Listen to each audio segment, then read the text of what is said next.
against its master.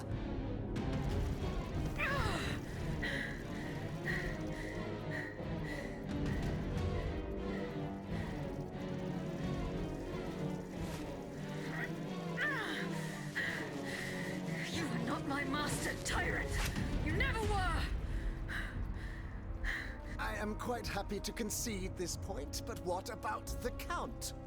Have you forgotten that he gave you life and whispered the order that animates you? Look how he runs, the coward! Do you understand what he has in mind? La pauvre enfant, sleeping so sweetly, she won't be dreaming for long now! Croissant! Athenais!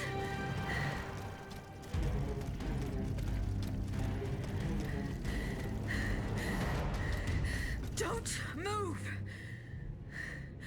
The time has come to set you free, Aegis. This whore's soul has poisoned your cogs for too long. Adieu, sad puppet. No! Bonté Divine, I don't want to die.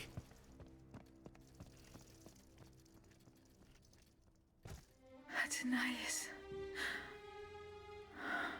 The sun is rising, and you have slept for far too long. The beauty of this world longs for you, just as you long for its light. For you are like the flowers that open in the morning. I know you, mon ami. We loved each other. Vous en souvient-il? You gave me your heart. So please, let me give you mine today. Vivez heureuse, Athenais. For it is happily that I leave this world.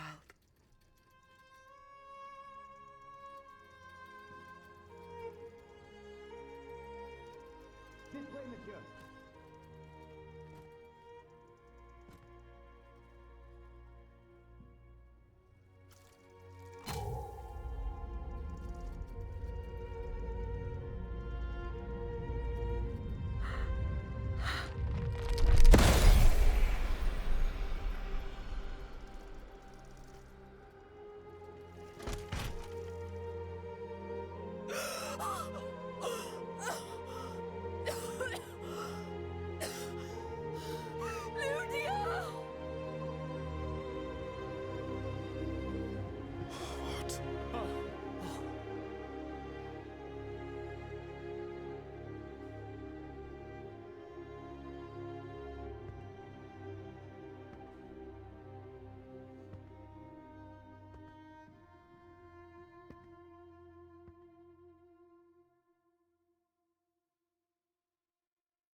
Monsieur, we have the king.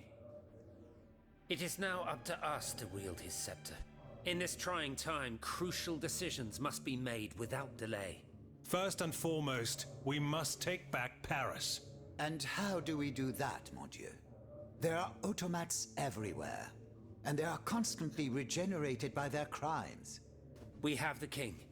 Cagliostro has fled, but he is leaving a trail of blood. I doubt he will survive his injuries. As a result, the automats are left to their own devices, with no one to give them orders and no reinforcements. And since I'm sure that Parisians will no longer venture out into the streets, the machines will soon have no more souls to harvest. Sooner or later they will no longer be able to move and, par la grâce de Dieu, will become inanimate objects again. It's a matter of days, weeks at most. Mais ensuite, once peace has been restored, what of the kingdom? This is indeed a crucial issue. Leaving the nation without a government would expose it to the greatest danger. Worse, it would condemn it to civil war. Eh bien quoi, monsieur? Can you not govern together? Unfortunately, the disagreements that divide our assembly run far too deep. That which we can agree is that we have been given a chance to choose the person who shall succeed the tyrant.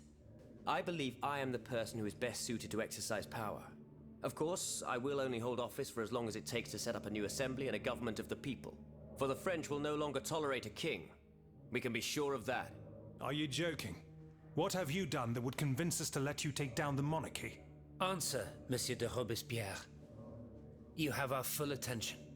Monsieur, I rest my case. Very well. We must now make our decision. I pray that each of us shall respect this decision and set aside our personal interests for the sake of peace and the common good. Who among you approves the appointment of Monsieur Maximilien de Robespierre?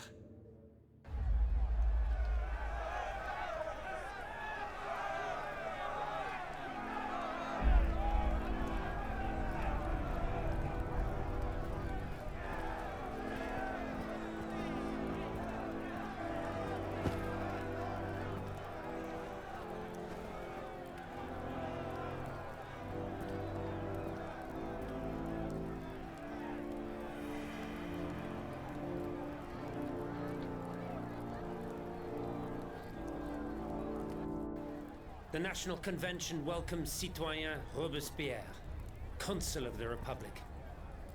Citoyen Louis de Bourbon, former King of France, in the name of the French people, in light of the innumerable crimes of which you have been found guilty, the members of the National Convention, meeting as an extraordinary court, have voted to sentence you to death.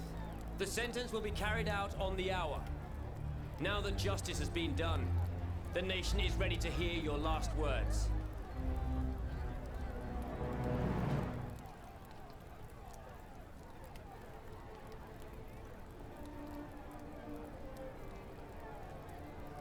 My loyal subject, since you must lead a lamb to the altar, since you must offer a sacrifice to this new France that you intend to found, I will be that sacrifice. How dreadful this world is, where beauty is doomed to fade and flesh decays. I found no consolation in this world. I vainly thought I was giving our souls the gift of immortality beyond our mortal bodies. The Grim Reaper was my sworn enemy. Influenced by the most awful of men, I believed that the genius of machinery could overcome death itself. Alas, I have lost this fight, and am branded with the mark of murderer. Life, even more than the crown, was heavy for me to bear. I have suffered too long under the thumb of nature, which I despised. As a child, I saw my older brother die. I lost my father in the prime of his life, and then my mother, who was even younger. My beloved daughter did not live a year. As for my son, the first of my heirs, I unknowingly gave him to drink from a poisoned cup. I mourn the death of these poor souls daily. My death will not unite us, of this I am certain. For I, in my misery, have lost the support of my faith. So, executioner, lay me down on this board of adieu. I will sleep now. Sleep at last, and not to dream.